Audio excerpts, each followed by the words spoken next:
আজকে যেমন মুখরোচক তেমন টেস্টি আর পুষ্টিগুণে ভরা একটা রেসিপি দেখাবো, যে রেসিপিটা অনেক মজাদার। রোগীদের জন্যও খেতে পারবেন, স্বাভাবিক বাচ্চারাও খেতে পারবে, বড়রাও খেতে পারবে। এটা তৈরি করব হেলদি চিকেন স্যুপ। আসসালামু আলাইকুম এভরিওয়ান, মণিমার রান্নাঘরে আপনাদের সবাইকে জানাই প্রাণ ঢালা ভালোবাসা। কেমন আছেন সবাই? আশা করছি সবাই খুব ভালো আছেন। আলহামদুলিল্লাহ, আল্লাহর রহমতে আমরাও খুব ভালো আছি। আমার এই চ্যানেলটা যারা প্রথম দেখছেন তারা লাইক, কমেন্ট, ফলো, সাবস্ক্রাইব করে ভিডিওটা দেখা শুরু করুন। আর যারা অলরেডি সাবস্ক্রাইব, ফলো করেছেন তাদেরকে অসংখ্য ধন্যবাদ। অনেকেই তৈরি করেন, কিন্তু আমি কিভাবে চিকেন স্যুপ তৈরি করি সেটা আপনাদের সাথে শেয়ার করছি। একটু স্যুপ রান্না করব, তার মধ্যে আমি এখানে 4 পিস এরকম বড় বড় 4-5 টুকরা মাংস দিয়ে দিয়েছি, বুকের মাংসটা। আর কিছু গাজর কুচি এরকম করে কুচি করে আমার ডিপে রাখা ছিল, সেটা দিয়ে দিয়েছি। আর এখানে দিব আরেকটা জিনিস অ্যাড করব, সেটা হচ্ছে চিকেন স্টক। এই চিকেন স্টকটা স্যুপের স্বাদ বাড়াবে। আর এটা দিলে লবণের পরিমাণটা অবশ্যই বুঝে দিবেন। এটা একটু লবণ লবণ থাকে, সল্টি থাকে বেশি, সেক্ষেত্রে লবণটা খুব হিসেব করে দিবেন। এক প্যাকেটের মধ্যে 2টা থাকে, সেখানে আমি একটা ব্যবহার করলাম, আর একটা রেখে দিলাম, আমার একটাতেই হয়ে যাবে। এটা দিয়ে খুব ভালো করে নেড়েচেড়ে মিশিয়ে নিব। আর সাথে দিব কালো গোলমরিচ গুঁড়া 1/2 চা চামচ।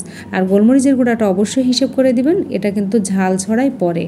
আর এই পরের মুহূর্তে যখন ঝাল ছড়াবে, অতিরিক্ত ঝাল হলে গলায় ধক লাগবে, খেতে পারবেন না। যেগুলো বলক উঠে গেছে, মাংসটাও সেদ্ধ হয়ে গেছে। মাংস বেশি সেদ্ধ করলে রাবারি হয়ে যাবে, আগেই মাংসটাকে আমি উঠিয়ে নিব।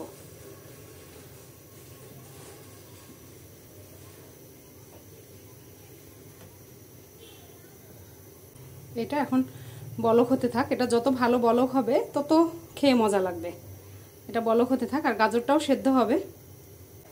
আদা বাটা 1/2 চা চামচ, রসুন বাটা 1/2 চা চামচ। আমার লেমন গ্রাসের গাছ আছে টবে লাগানো। যখনই স্যুপ তৈরি করি তখনই আমি এটা কেটে নিই। এটা দিয়ে স্যুপ বানালে বেশ স্যুপের ঘ্রাণ হয়। এই যে কাটা হয়ে গেছে, এই যে দেখুন,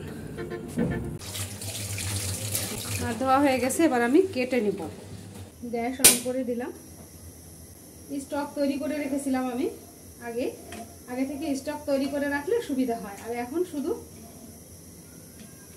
মশলাগুলো এক এক করে অ্যাড করলে আমার স্যুপ কমপ্লিট। লবণের পরিমাণটা সবসময় পরে দিবেন। মাংসগুলো আমি হাত দিয়ে একটু ছাড়িয়ে নিয়েছি, খুব বেশি মানে কুচি কুচি করি নাই, একটু গোটা গোটা রাখছি। মাংস এইভাবে তুলে রাখলে মাংসটা সফট থাকে। লেমন গ্রাসটা ছোট ছোট করে কেটে দেব। আর লেমন গ্রাস কাটে কিন্তু টবে লাগালেই সুন্দর হয়, আপনারা চাইলে টবেই লাগিয়ে রাখতে পারবেন। ফিশ সসটা আমি দিব এখানে, তাহলে স্বাদের গুণটা আরো ভালো হবে। নতুনই প্যাকেট, আমি এর আগে অনেকদিনই কিনেছি কিন্তু খোলা হয়নি।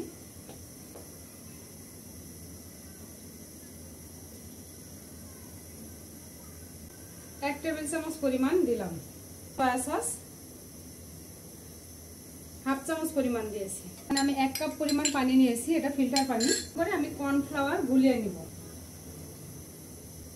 সমান করে করে 3 সুপার পরিমাণ যেহেতু একটু বেশি, একদিনে তৈরি করে রাখছি, এটা পরবর্তী সময় আবার খেতে পারবে। কর্নফ্লাওয়ারটা গুলে রেখে দিলাম। কর্নফ্লাওয়ারটা আরো পরে দিব। হ্যাঁ, যে কিছু মটরশুঁটি রেখেছি, মটরশুঁটিগুলো দিয়ে দিলাম। এটা অপশনাল, চাইলে দিবেন, না চাইলে না দিবেন। আমি দিলাম, এমনি আছে আমার ফ্রিজ। এবার কর্নফ্লাওয়ারটাও দিয়ে দিলাম।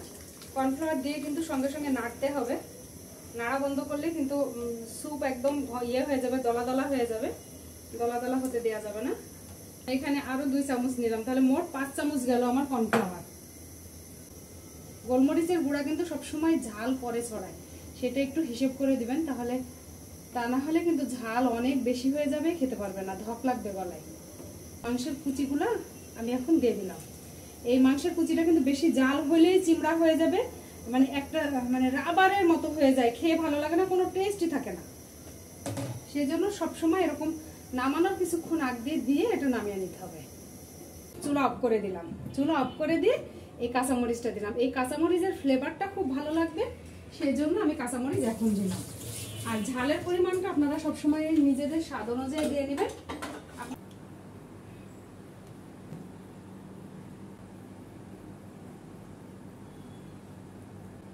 ওর জন্য নিয়েছি 1 বাটিতেই 1 বাটি দিয়ে দিব। আর একটা চামচ দিয়ে দিলাম, সুপের চামচ।